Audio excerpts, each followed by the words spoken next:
Elon Musk သူနာမည်ကြားလိုက်တာနဲ့တွင်အာဂါသယင်တွေလက်စစ်ကားတွေနောက်ပြီးအနာဂတ်ကဘာကြီးကိုပြင်းမြင်မိကြမှာပါ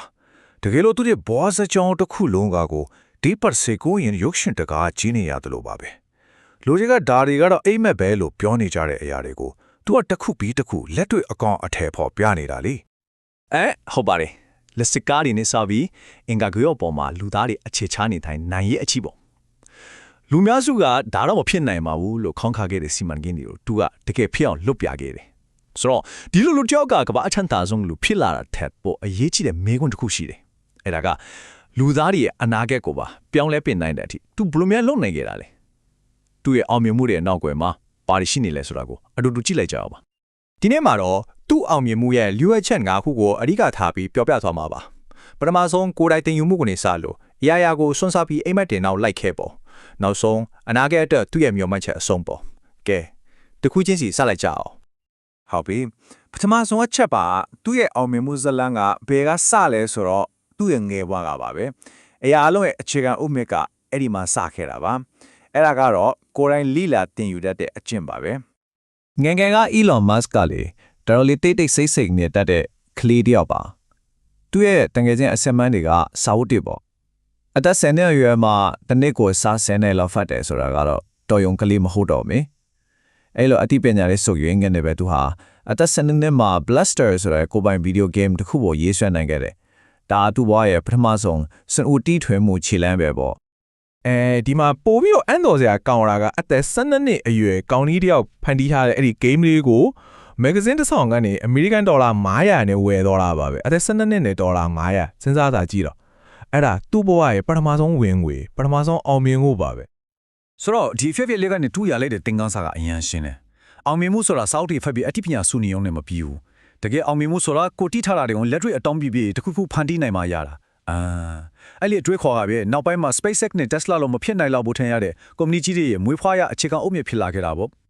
ကဲဒုတိယအချက်ကိုဆက်သွားကြရအောင်ငယ်ဖွားကနေကြောင်းပြီးရဲ့အချိန်အင်တာနက်ခေတ်ဦးကိုသူ့ဘလို့ခွင့်ရေးဖြစ်ပြောင်းလဲသည်သူ့ရဲ့ပထမဆုံး empire ကိုတည်ထောင်ခဲ့တယ်လဲဆိုတာကြည့်အောင်ပါ1995ခုနှစ်အင်တာနက်ဆိုတာလူတွေချာမှာတိတ်မတွင်ကျဲတဲ့အချိန်မှာသူ့ကသူညီနဲ့ပေါင်းပြီး Zip2 ဆိုတဲ့ software company တစ်ခုကိုစထောင်တယ်အဲ့တော့ကသူတို့ဘဝကယုံခတ်မှာပဲယုံခတ်မှာပဲစားအလုပ်ကိုပဲအယူအမှုလုပ်ခဲ့ကြတာအဲ့လိုစူးစမ်းမှုရဲ့အတိပွင့်ကတော့၄နှစ်ကြာမှပေါ်လာတယ် Zip2 ကိုဒေါ်လာ3,000ကျော်နဲ့ရောင်းချနိုင်ခဲ့တယ်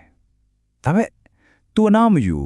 အဲ့ဒီကရတဲ့ပိုက်ဆံတွေကိုအရင်လုပ်ပြီး X.M ကိုထက်ထောင်တယ်အဲ့ဒီ X.M ကနေနောက်ပိုင်းမှာကဘာကျော် PayPal ထင်လာတာပေါ့နောက်ဆုံး2000နှစ်နဲ့ PayPal ကို EB ကဘယ်လောက်နဲ့ဝယ်ခဲ့လဲသိလား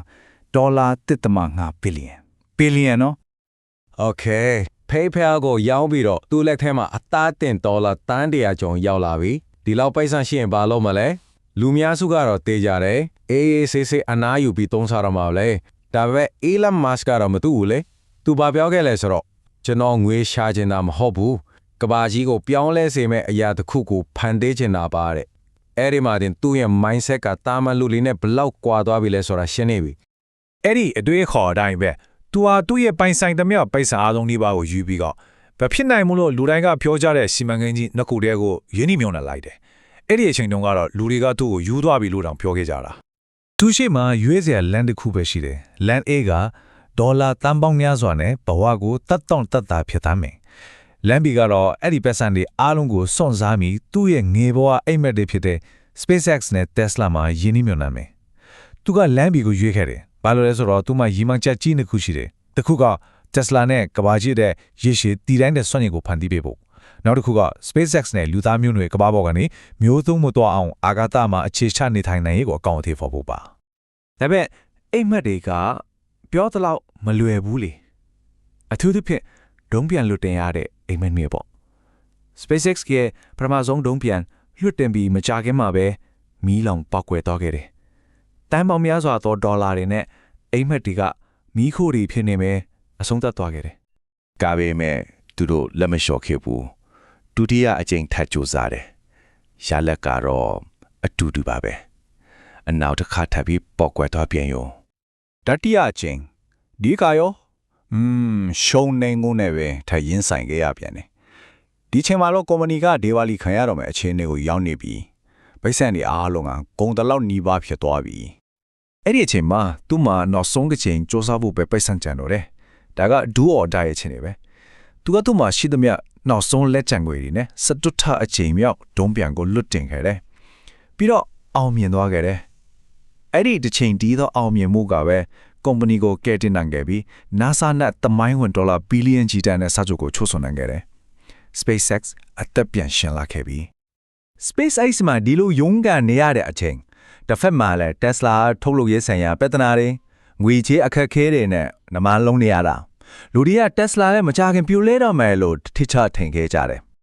ဒါပေမဲ့ SpaceX မှာပြခဲ့တဲ့အထူးတူပဲဖြစ်တဲ့ဇွဲစီကားနဲ့ထုတ်ကုန်အရေးသွေးကိုအာယုံစိုက်မှုရဲ့ကြောင့်ပဲ Tesla ဟာလည်းအခုဆိုရင်ကမ္ဘာအကြီးဆုံးလက်စစ်ကားကုမ္ပဏီကြီးဖြစ်လာခဲ့ပြီလေကောင်းပြီအခုဆိုရင်ကျွန်တော်တို့သူ့ရဲ့လောက်ရက်တွေကိုတွေ့ပြီးသွားပြီဒါဆိုအဲ့ဒီလောက်ရက်တွေရဲ့နောက်ွယ်ကသူ့ရဲ့စိတ်သက်သူ့ရဲ့ mindset ကတော့ဘယ်လိုမျိုးလဲမဖြစ်နိုင်တာတွေကိုဖြစ်အောင်လုပ်နိုင်တဲ့ရုပ်ဝတ္ထကဘာလဲသူ့ကိုလူတွေက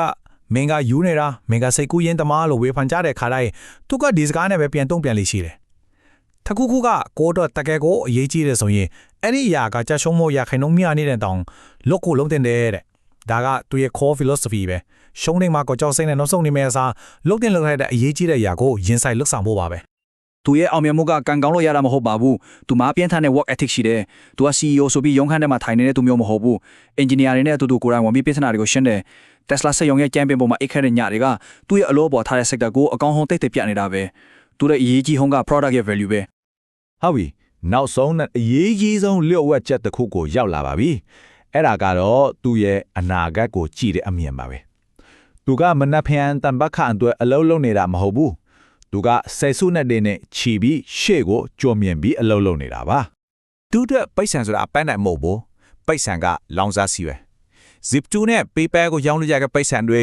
အခု SpaceX နဲ့ Tesla ကနေရတဲ့အမြတ်တွေဒါတွေအားလုံးကသူ့ရဲ့ကြီးမားတဲ့ရည်မှန်းချက်တွေလူသားမျိုးနွယ်ရဲ့အနာဂတ်အတွက်အိမ်မက်တွေကိုအကောင့်ထည့်ဖို့သုံးရပဲလောင်စာစီတွေတတ်ပဲအဆုံးစွန်မှန်းနိုင်ကတော့ရှင်းရှင်းလေးပဲ SpaceX Tesla Neuralink The Boring Company သူ့လုံနေတဲ့အရာအလုံးရဲ့နောက်ွယ်ကဘုံရွေးချက်ကတစ်ခုတည်းပဲအဲ့ဒါကတော့လူသားမျိုးနွယ်ကပိုပြီးကောင်းမွန်တဲ့ပိုပြီးစစ်လို့ရှားစရာကောင်းတဲ့အနာဂတ်တစ်ခုကိုဖန်တီးဖို့ပါပဲကဲအားလုံးကိုပြန်ပြီးခြုံငုံကြည့်အောင် Elon Musk ရောက်ပေါ်ကနေကျွန်တော်တို့ယူလိုရတဲ့သင်ခန်းစာတွေကတော့တစ်စာရွက်တသက်မဟုတ်ပဲလက်တွေ့လုံရင်းသင်ယူပါနှစ်ကိုယ့်ရဲ့မျှော်မှန်းချက်တွေတော့ပြန်လဲယဉ်နီးမြုံနိုင်ဖို့မချပါနဲ့သုံးဘလောက်ပဲချရှုံးဇွဲမလော့ပါနဲ့ပြီးတော့နောက်ဆုံးအချက်ပိတ်ဆန်တဲ့ပူကြီးမားတဲ့ရွယ်ချက်တစ်ခုကိုရှာဖွေပါအဆုံးသက်အနေနဲ့ Elon Musk ရဲ့ဇက်လန်ကကျွန်တော်တို့အတွက်အကြီးမားဆုံးသင်ခန်းစာကတော့မဖြစ်နိုင်ဘူးဆိုတဲ့စကားလုံးကိုမေးခွန်းထုတ်ဖို့ပါပဲအခုဒီမေးခွန်းလေးကိုကိုယ့်ကိုပြန်မေးကြည့်စေချင်ပါတယ်ကိုယ့်အတွက်ရှုံးနှင်းသွားနိုင်ခြင်းကပုံများနေရင်တောင်းမှဒါကတကယ်အရေးကြီးလို့လုပ်ကိုလိုရမယ်ဆိုတဲ့စိတ်ခုအဲ့အရာကဘာဖြစ်မလဲ